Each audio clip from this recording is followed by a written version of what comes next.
അസ്സലാമു അലൈക്കും വറഹ്മത്തുള്ളാഹി. മുഅ്മിനായ വ്യക്തിയുടെ ബോഡിയുമായി റൂഹ് എപ്പോഴും കണക്റ്റഡ് ആണ്.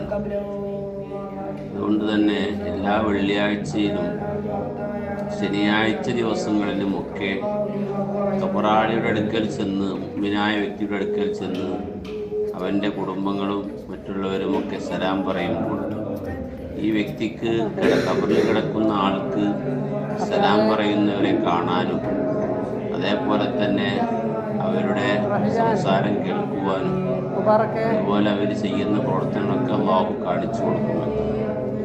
അത് മുഅ്മിനായ വ്യക്തിയുടെ പ്രത്യേകതയാണ്.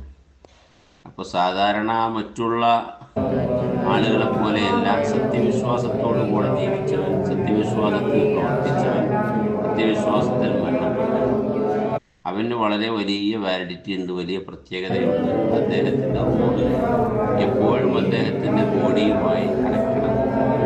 അതുകൊണ്ട് തന്നെയാണ് റസൂലുള്ളാഹി സ്വല്ലല്ലാഹു അലൈഹി വസല്ലം മാത്രങ്ങളാണല്ലോ സത്യവിശ്വാസികളുടെ കൂട്ടത്തിൽ, ലോകത്തുള്ള എല്ലാ ആളുകളുടെ കൂട്ടത്തിൽ നമ്പർ 1. റസൂലുള്ളാഹിൻ്റെ ശരീരവുമായ റൂഹ് എപ്പോഴും കണക്റ്റഡാണ്. അവിടത്തേക്ക് സലാം പറയുമ്പോൾ അല്ലാഹു സുബ്ഹാനഹു വ തആല അവിടുത്തെ ശരീരത്തിലേക്ക് ആ റൂഹിനെ മടക്കിയിട്ട് റസൂലുള്ളാഹി സ്വല്ലല്ലാഹു അലൈഹി വസല്ലം മാത്രമേ നമ്മുടെ സലാം പറയുന്നു, സലാമിന് മറുപടി പറയും. മാത്രമല്ല വെള്ളിയാഴ്ച ദിവസങ്ങളിൽ പ്രത്യേകമായി നമ്മുടെ അമലുകൾ നബി സല്ലല്ലാഹു അലൈഹി വസല്ലം നമുക്ക് കാണിച്ചു കൊടുക്കും. അങ്ങനെ ഒരുപാട് ഹദീസുകൾ നമുക്ക് ഈ വിഷയത്തിൽ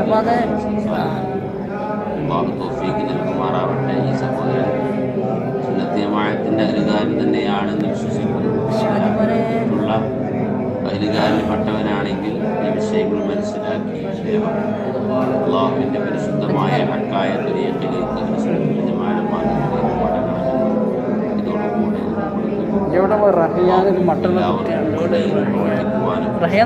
സത്യം പറയുവാനും സഞ്ചരിക്കുവാനും മഹാന്മാരെ